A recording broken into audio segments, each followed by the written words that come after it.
దేవా బాగు చేయవా, దేవా ఉద్యోగం అవ్వా, దేవా డబ్బులు అవ్వా, దేవా కూడి పెట్టవా, దేవా అప్పులు తీర్చవా, దేవా పాస్ మార్క్ అవ్వా, ప్రభువా ఇంటర్వ్యూ క్లియర్ చేయవా, ఇవే మాట్లాడుతూ ఉంటాం. కానీ ఆరాధిస్తాం, అది నువ్వు అడిగేది కాదు, నువ్వు ఇచ్చేది. నీ న్యాయ విధులు బట్టి, అంటే నువ్వు జరిగించే కార్యాలను బట్టి నేను స్తుతిస్తా. దేవుడు నీ జీవితంలో ఎన్ని గొప్ప కార్యాలు జరిగిస్తాడు. అదే సమయంలో దేవుడు స్తుతికి పాత్రుడు అనేది నువ్వు నిరూపించినప్పుడు నిన్ను ఎంతగా హెచ్చిస్తాడో చూడండి. నీ దేవుడు అనేది ప్రకటించు, నీ రక్షకుడు అనేది ప్రకటించు, నీ వీరుడు నీ సౌర్యుడు అనేది ప్రకటించు, నీ పక్షాన ఉన్నాడనేది ప్రకటించు. చెప్తున్నా, తండ్రులకి చెప్తున్నా, తల్లులకి చెప్తున్నా, మీరు ప్రార్థన చేస్తాం మీ బిడ్డలు చూడనే, మీరు దేవుని స్తుతించి ఆరాధిస్తాం మీ బిడ్డలు చూడనే, అది మీ కుటుంబంలో లైఫ్ స్టైల్గా మారిపోతుంది. మీరు తిట్టుకుంటాం మాత్రం చూపిస్తున్నారు, స్తుతిస్తాం చూపిస్తున్నా. నీ బిడ్డకి ఏం చూపిస్తున్నావు?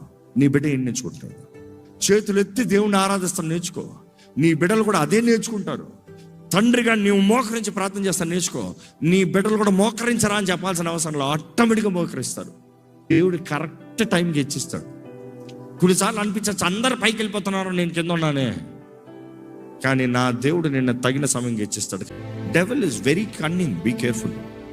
వాడు నిజం మాట్లాడుతున్నట్టు ఉంటాడు, నిజం మాట్లాడుతున్నట్టు పోర్ట్రే చేస్తాడు, నిజం మాట్లాడుతున్నట్టు చెప్తూ అబద్ధాన్ని ట్విస్ట్ చేస్తాడు, సత్యాన్ని twisting. And be careful with the information that you hear. చివరికి జీవ మరణం ఆశీర్వాద శాపం మంచి చెడు మీ ముందు ఉంది, మీరు కోరుకోవాల్సింది. మీరు కోరుకునే దాన్ని బట్టి మీ బ్రతుకు అఫెక్ట్ అవుతుంది. Be careful and do not be the judge of anybody, let God be the judge.